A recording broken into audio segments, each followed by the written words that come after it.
है। L1 stage performance normal. ध्यान से सुनते रहिए, इसरो के साइंटिस्ट बता रहे हैं अभी तक ये उड़ान बिल्कुल नॉर्मल है। Closely following the prediction. Payload bearing तो इस separated. तरह से सेपरेट हुए। एक स्टेज और पूरी हुई को पृथक कर दिया गया है यान से, क्योंकि यान अब 114.8 किलोमीटर की ऊंचाई प्राप्त कर चुका है। यह भीम का रॉकेट आसमान इस चरण का कुल प्रज्वलन काल 200 सेकंड होता है और इस दौरान यह करीब 1600 किलोन्यूटन का प्रणोद उत्पन्न करता है। 115 किलोमीटर की ऊंचाई पर पहुंच चुका है। Past the launch time, current altitude is 135 kilometers. 135 kiloमीटर की ऊंचाई।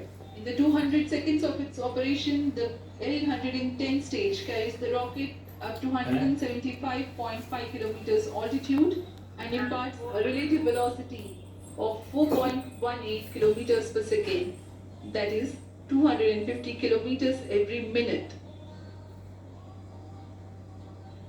L1 stage performance normal. 250 kilometre प्रति मिनट की रफ्तार से उड़ रहा है रॉकेट। LVM-3 M4 रॉकेट का द्वितीय चरण पूर्णतः सामान्य निष्पादन करते हुए इस चरण में कुल 113 टन के तरल नोदक भरे जाते हैं।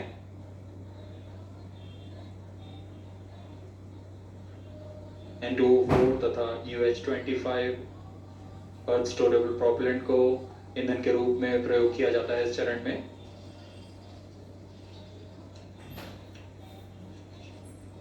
ये देखिए ऊपर दिखा रहा है कितने सेकंड हो चुके हैं इस रॉकेट में उड़े हुए 290 सेकंड। अगला चरण C-25 का प्रज्वलन भावी है।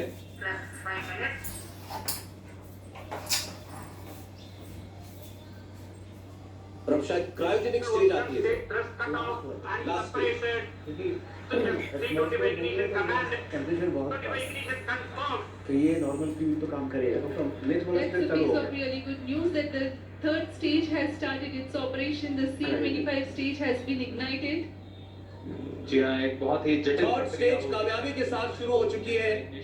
और इस लिफ्ट ऑफ के बाद इस रॉकेट की है मिशन नियंत्रण कक्ष।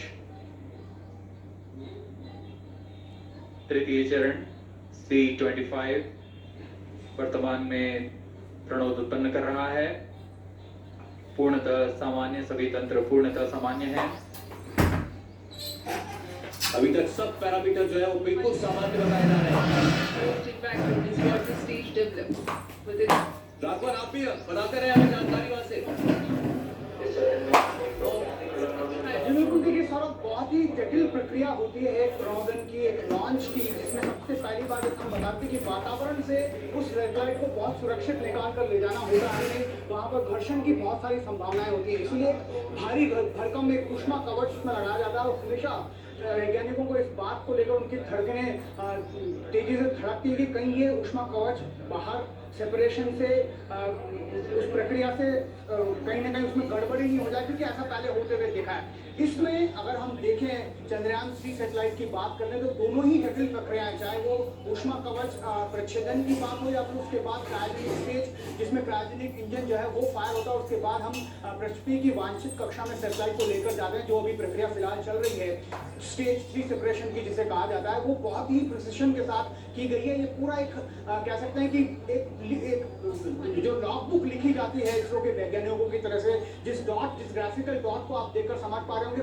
पॉइंट टू पॉइंट एक एक जगह पर वो बिल्कुल उसी तरह से काम करता हुआ, उसी तरह से परफॉर्म करता हुआ नजर आ रहा है। ये एक बहुत बड़े आत्मविश्वास से भरने वाली बात है और इसी बात को हम लगातार कहते हैं कि जो सैटेलाइट लॉन्च करना वो इसरो के लिए अब कोई बहुत बड़ा चैलेंज नहीं रह गया, लेकिन इसके बाद जो प्रक्रिया होगी, एक बार जब ये पृथ्वी की गुरुत्वाकर्षण कक्षा से बाहर निकलकर जो लूनार ऑर्बिट ट्रांजिशन जिसको बोलते हैं LTO, लूनार ट्रांजिशन ऑर्बिट में जब इसे लेकर जाते हैं, वहां पर एक और बड़ी जटिल प्रक्रिया होती है। होता यह है कि जब वो 4-5 बार चक्कर लगाने के बाद पृथ्वी की गुरुत्वाकर्षण शक्ति से बाहर जाता है और चांद की तरफ उसे भेजा जाता है, तो वहां पर एक बार फिर इंजन फायर करना होता है। अगर वो इंजन ज्यादा फायर हो जाए तो वो अंतरिक्ष में हमारा सैटेलाइट कहीं पर जाकर खो जाएगा। उसको उतना ही फायर करना है कि वो चांद के गुरुत्वाकर्षण की जद में जाकर और वहां से फिर वो नीचे की तरफ उसको लाना होता। तो ये एक बहुत जटिल प्रक्रिया है। फिर आज से ठीक 17वें दिन पर अंजाम दी जाएगी। तो ये सारी प्रक्रियाएं जो है ये जो आज की प्रक्रिया है, एक एक स्टेज जब जैसा लिखा गया है, जैसा बताया गया है, जैसा प्रोग्राम किया गया है, अगर वैसे ही सारे स्टेजेस परफॉर्म करते हैं तो एक बहुत बड़ा मॉरल बूस्ट होता है। और इसी वजह से हम लगातार कह रहे हैं कि चंद्रयान 2 की खामियों से, गलतियों से, क्रैश लैंडिंग से जो हमने सीखा उसको यहाँ पर बहुत ज्यादा तरीके से सिमुलेशन पे हमें बताया गया।